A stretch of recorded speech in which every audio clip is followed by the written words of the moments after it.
আসসালামু আলাইকুম রহমতুল্লাহি ওবরাকাতু। স্বাগতম আমাদের খবর 24 টিভিতে। মধ্যপ্রাচ্যে যেন একের পর এক যুদ্ধের আগুন ছড়িয়ে পড়েছে।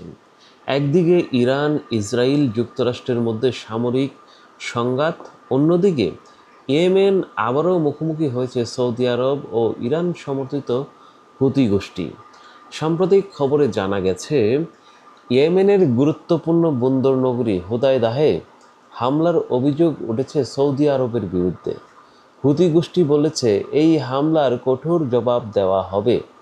যদিও সৌদি নেতৃত্বাধীন জোট সরাসরি বন্দরকে লক্ষ্য করে হামলার অভিযোগ স্বীকার করেছে, তারা হুতিদের লোহিত সাগরে জাহাজে হামলার জন্য দায়ী করেছে। মানে লোহিত সাগর যেখানে আছে সেখানে হুতিরা জাহাজে হামলা করেছে, যার কারণে সৌদি আরব হুতিদের হুদায়দাহে বন্দরে হামলা চালিয়েছে। হুদায়দাহ শুধু একটি শহর নয়, এটি উত্তর ইয়েমেনের খাদ্য, ঔষধ এবং মানবিক সহায়তা পৌঁছানোর প্রধান প্রবেশদ্বার।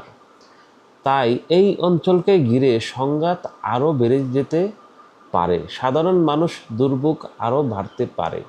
অন্যদিকে ইরানকে কেন্দ্র করে যুক্তরাষ্ট্র ও ইসরায়েলের সঙ্গে চলমান উত্তেজনাও থামানোর কোনো লক্ষণ দেখা যাচ্ছে না।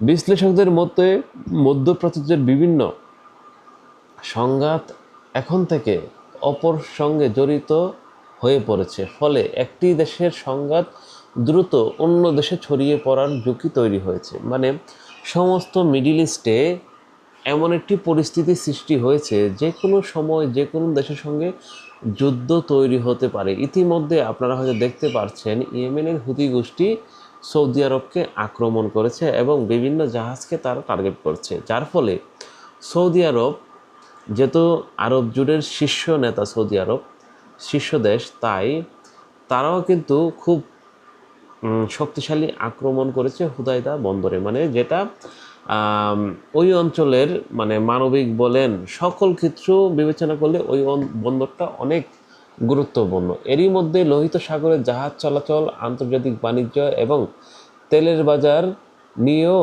উদ্বেগ বাড়ছে। যদি সংঘাত আরও বিস্তৃত হয় তাহলে শুধু মধ্যপ্রাচ্য নয়, বিশ্বের অর্থনীতি ও জ্বালানির বাজার এর প্রভাব পড়তে পারে।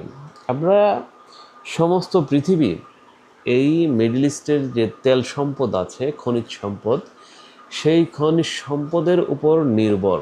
কারণ আমাদের মতো দেশগুলোতে ওই পরিমাণ জ্বালানি না থাকার কারণে আমরা তাদের কাছ থেকে আমদানি করে আমাদের জ্বালানির সক্ষমতা বা যে চাহিদা সম্পূর্ণ মিটিয়ে থাকে তাদের কাছ থেকে কিনে। আর যার জন্য পুরো পৃথিবীর যত বড় বড় শক্তিগুলো আছে তাদের চোখ ওই মিডল ইস্টে থাকে। এই মিডল ইস্টে থাকার কারণে সবসময় কিন্তু ওই অঞ্চলটিতে যুদ্ধ বিরাজ করতে থাকে। যেমন ইসরায়েল, আমেরিকা একটি অবৈধ সন্তান হিসাবে কাজ করছে, কারণ ইসরায়েলকে দিয়ে আমেরিকা মিডল ইস্টকে নিয়ন্ত্রণ করতে চায়। কারণ আর তার বিরোধিতা করে আসছে সেই 50 বছর যাবৎ একমাত্র দেশ হচ্ছে ইরান। ইরান কোনোভাবেই মানতে চায় না যে এখানে ইসরায়েল নামক কোনো রাষ্ট্র আছে। আবার একই সঙ্গে বাংলাদেশও কিন্তু ইসরায়েলকে স্বীকৃতি দেয়নি। কারণ বাংলাদেশের মানুষ, বাংলাদেশের রাজনৈতিক পারসেপশন, এগুলো যদি বিবেচনা করা হয়, বাংলাদেশের মানুষ কখনো ইসরায়েলকে মেনে নেয়নি। যার জন্য বাংলাদেশের পাসপোর্টে কিন্তু লেখা থাকে ইসরায়েল ব্যতীত অন্য যে কোনো দেশে ভ্রমণ করা যাবে। বাংলাদেশের মানুষ কিন্তু ইসরায়েলে প্রবেশ করতে পারে না, যেহেতু বাংলাদেশ ইসরায়েলকে স্বীকার করে না। তবে একটি বিষয় মনে রাখা জরুরি, যুদ্ধের পরিস্থিতি দ্রুত পরিবর্তন হতে পারে।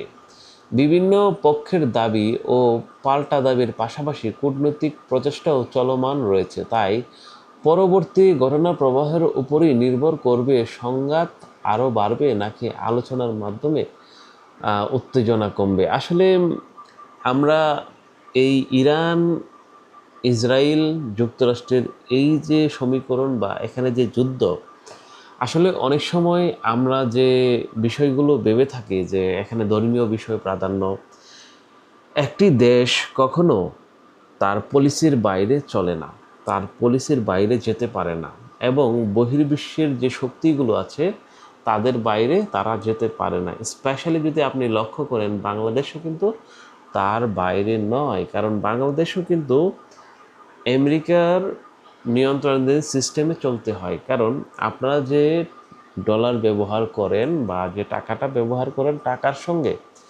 সরাসরি সম্পর্ক হচ্ছে ডলারের।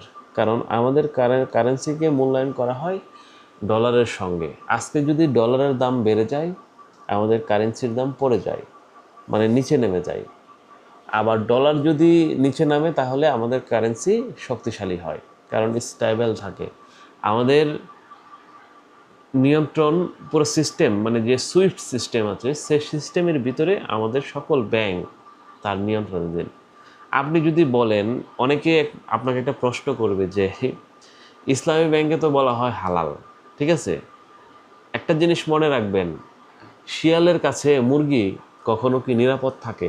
নিরাপদ থাকে না। আপনি যদি ইসলামী ব্যাংকের সুইফট সিস্টেম দেখেন, সেই সুইফট সিস্টেম কাদের? আমেরিকানদের।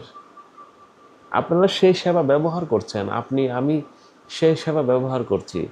নিমিষেই এক প্রান্ত থেকে আরেক প্রান্ত টাকা পৌঁছে যাচ্ছে। কিভাবে সম্ভব? এই সিস্টেম শুধু আমেরিকার কাছে আছে, আর কারো কাছে নেই। আর আমেরিকার ডলারের মূল্য আছে বিদায়ী কিন্তু এই শক্তি আমেরিকা সবসময় ব্যবহার করতে পারে। একটি দেশের সঙ্গে আমেরিকা যুদ্ধ করার আগে তার মানে অর্থনৈতিক যুদ্ধ করতে হয় তার সঙ্গে আগে। আর সেখানে কিন্তু সাকসেসফুল হচ্ছে ইরান। ইরান কষ্ট করলেও, মানে আর্থিকভাবে সমস্যায় থাকলেও, তারা কিন্তু তাদের সেই 50 বছর যাবত তাদের সেই সিস্টেম পরিচালনা করছে।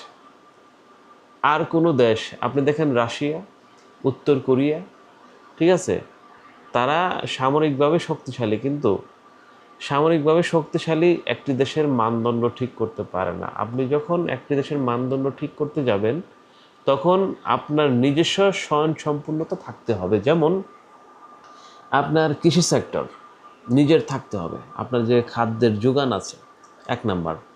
আপনার আপনি যে যুদ্ধ করবেন, সামরিক প্রযুক্তি বলেন, সামরিক অস্ত্র বা ওয়েপেন্স, যাই কিছু বলেন না কেন, এইগুলো আপনার নিজের থাকতে হবে। আপনি একজনের থেকে কিনে এনে যুদ্ধ করবেন, আসলে সেটা বাস্তবিক অর্থে সম্ভব হয় না।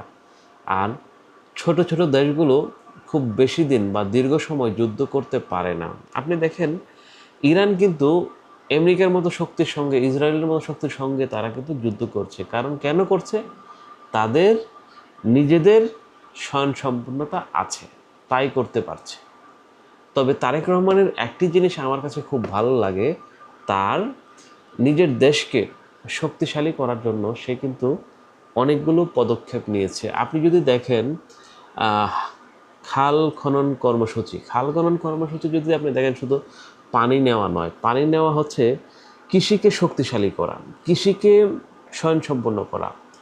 কৃষি যদি স্বয়ংসম্পূর্ণ হয়, আপনি অনেক দিন যুদ্ধে টিকে থাকতে পারবেন। আপনার পেটে যখন খাবার থাকবে, তখন আপনি যুদ্ধ করে টিকে থাকতে পারবেন। আপনার পেটে খাবার না থাকলে কিন্তু আপনি যুদ্ধ করে টিকতে পারবেন না, এটাই বাস্তবতা।